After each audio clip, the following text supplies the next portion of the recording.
Hello everyone. We are done with the investment analysis under investment process. So under investment analysis we are studied about fundamental analysis and technical analysis. So under fundamental analysis we are completed market analysis, industry analysis and company analysis. Under technical analysis we are done with theories, very importantly Dow theories, then we are completed with the chartings and the finally it is the technical indicators. Okay, so moving averages is mentioned in the previous classes. Moving average is one of the part under the technical indicator which we are yet to complete. So this one I am going to complete under unit 3 concept. Okay, under investment analysis there are two aspects, fundamental analysis and technical analysis. Under fundamental analysis, market, industry and company analysis. Under technical analysis, theories, chartings and technical indicators. The next step or the process is valuation. Valuation of what? Valuation of the investment. So you need to evaluate in two aspects, intrinsic value and future value. What is intrinsic value? It's nothing but present value. I think you have studied these all things in time value of money. Intrinsic value is nothing but present value. So if they are asked to calculate the present value by giving you the future value, so that is what intrinsic value. And if they are asked to calculate the future value by giving the present value, that is what the valuation in future values. So as RBI said very recently, they are giving the rebate of the compound interest. It is simply calculated by taking the difference of this simple interest method and compound interest method. So the amount of the simple interest is deducted by the amount of compound interest and the balance amount what is there, so that amount is given as a rebate. So while paying some eligible loans, now you are getting the rebate on the compound interest. Okay, so what is compounding? Compounding is nothing but taking the compounding is nothing but investing continuously including the return. Okay, so for first year if you are invested 10,000 and if you are getting 10% of return, for next year after completion of the first year that will become 11,000. For second year you are going to invest the whole 11,000 and once again you are going to get the 10% of return, means at the end of the second year that amount is 12,100 because 11,000 into 10% is your return for this particular period, correct?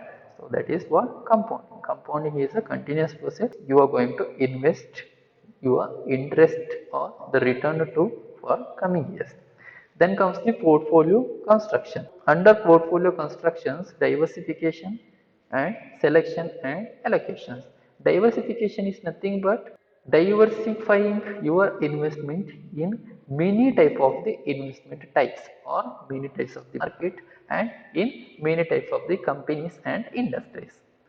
Okay, so if you have 10,000, you should not invest whole 10,000 in one particular market and even in one particular industry and even in one particular company, and even under one particular company you should not invest the whole amount in one particular securities. So debt equity ratio, debt equity diversification you are studied. So the standard one is a 2:1, but many companies are not following that. So why it is 2:1? Why debt is more and the equity is less? Because the interest what you are paying for the debenture holders are treated as expenses under the profit and loss account, and it affects the taxation and earning per share directly. I think you are studied these all things in the financial leverages. So this particular step, portfolio construction, says you should not invest your funds in one particular market, one particular industry, one particular company and even in one particular company's securities.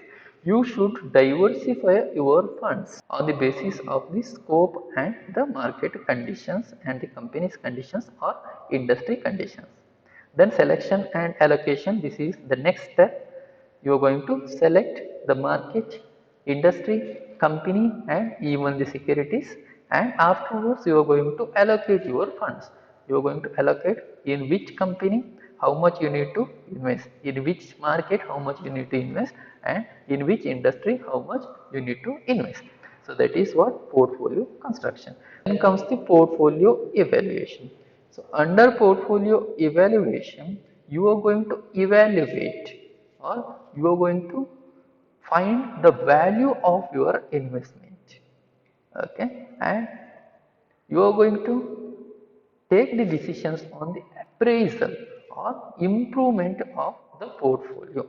Then comes the revision aspect under the portfolio evaluation. Revision is nothing but once again seeing that one, once again revising that one. It's, if you have constructed one portfolio under this particular step, for the next year it need not be an effective portfolio, correct? So that is why if there is a need of changes, you are going to revise your portfolio. Okay.